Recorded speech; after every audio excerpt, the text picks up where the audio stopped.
Hello everyone, welcome to iLearning Digital class. My name is Steven. I want to use this opportunity to appreciate those people that have already subscribed to my YouTube channel. I am so grateful for that. I'm so grateful for your likes, for the share, and even for us taking your time for you to subscribe to my YouTube channel. I am so grateful for that. And please, if you've not yet subscribed to my YouTube channel, please kindly make use of this opportunity to subscribe to my YouTube channel. Please kindly hit the subscription button and don't forget to hit the notification button so that anytime I upload a new video on my YouTube channel, you'll be the first person to get the notification. So, because I strongly believe that no matter how small it is, you're having one or two things that you're going to learn from my channel. Please kindly hit the subscribe button. So, without taking much of our time, few weeks ago, I started a tutorial on React hooks. I started a tutorial on React hooks, and I believe this is part 5 of the video. So I have released several videos on React hooks. So please, if you've not yet seen the previous video, please kindly use this opportunity to go and watch the previous video. So today, what I'll be explaining to us, I will just be introducing to us useEffect hooks in React. useEffect hooks in React. So that is what I'll be explaining to us. I'll be giving us the broad introduction to useEffect hooks in React. So let's go into the basic explanation now. What is useEffect hooks? What it's all about? So that's what I'm going to be introducing us to today. So in my next video, I'll be showing us the practical ways, the code on how we can make use of useEffect in our projects. So let's go now. UseEffect hooks. What is useEffect hooks? useEffect hooks add the ability to perform side effects from a function component. Let me come again. The useEffect hooks add the ability to perform side effects from a function component.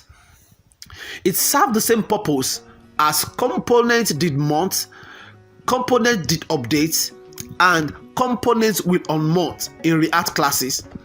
Did you get it now? So it serves the same purpose as component did mount, component did update, and component will unmount in React classes.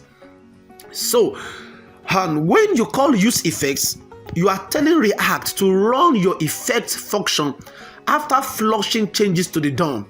Did you get that now? So when you call useEffect, you are telling React to run your effect function after flushing changes to the DOM. Effects are declared inside the component, so they have access to its props and state. By default, React runs the effect after every rendering, including the first render. Did you get it now? So that is what useEffect is. So once you are telling React that after React has rendered the function, useEffect should be called. So that is why it is called side effect. Did you get it now? So that is why it's called side effects from a function component. So after I've taken my time to give us the basic definition of useEffect hooks, now I'm going to give us some 2 basic rules of useEffect. I'm going to give us how we can use that in our project. So only the number 1 rule is that only call useEffect at the top level. Don't call useEffect hooks inside loops, condition, or nested functions. Let me come again. Don't call useEffect hooks inside loops, conditions, or nested functions. That is the number 1 rule. The second rule is that only call useEffect from a React function component. Because if you call useEffect hooks in class components, it's not going to work. You're going to get error. So you should only call useEffect hooks in function component. Don't call useEffect hooks from regular JavaScript function. Did you understand that now? So don't call, let me repeat myself again. Don't call useEffect hooks from regular JavaScript functions. So let's proceed. Now, here are some questions that many people that are new to React hooks always asked, and I'm going to provide answers to those questions. Now, what's the number one question is that what does useEffect do? Yeah, those are the questions people that are new to React functional component, these are the questions they always ask. So another question is that why is useEffect called inside a component?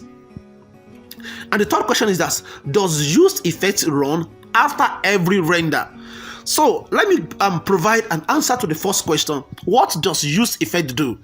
What does useEffect do? Now, here is the answer. By using these hooks, that is, by using useEffects, you tell React that your component needs to do something after render. Did you get that now? That is, you are telling React that that your component needs to do something after render. React will remember the function you pass and call it later after performing the DOM update. In this effect, we set the document title, but we could also perform data fetching or call some other imperative API. I believe we understand that. Now let's go to the second question. Why is useEffect called inside a component? Why is useEffect called inside a component? Placing useEffect inside the component let us access the can't state variable or any props right from the effect. We don't need a special API to build it. It's already in the function scope. Hooks embrace JavaScript closures and avoid introducing React-specific APIs where JavaScript already provides a solution. Okay, so let's proceed to the third question now. Does useEffect run after render? Yes, by default. It runs both after the first render and after every update. Instead of thinking in terms of mounting and updating, you might find it easier to think that effects happen after render. React guarantees the DOM has been updated by the time it runs the effect.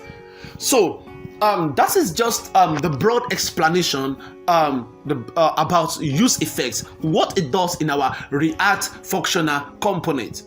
So this is where I'm going to stop today. So in my next video that I'll be releasing, we'll be moving into our we'll be using our text editor, the Sublime. So I'm going to show us the practical ways on how we can use useEffects effectively in our React functional components.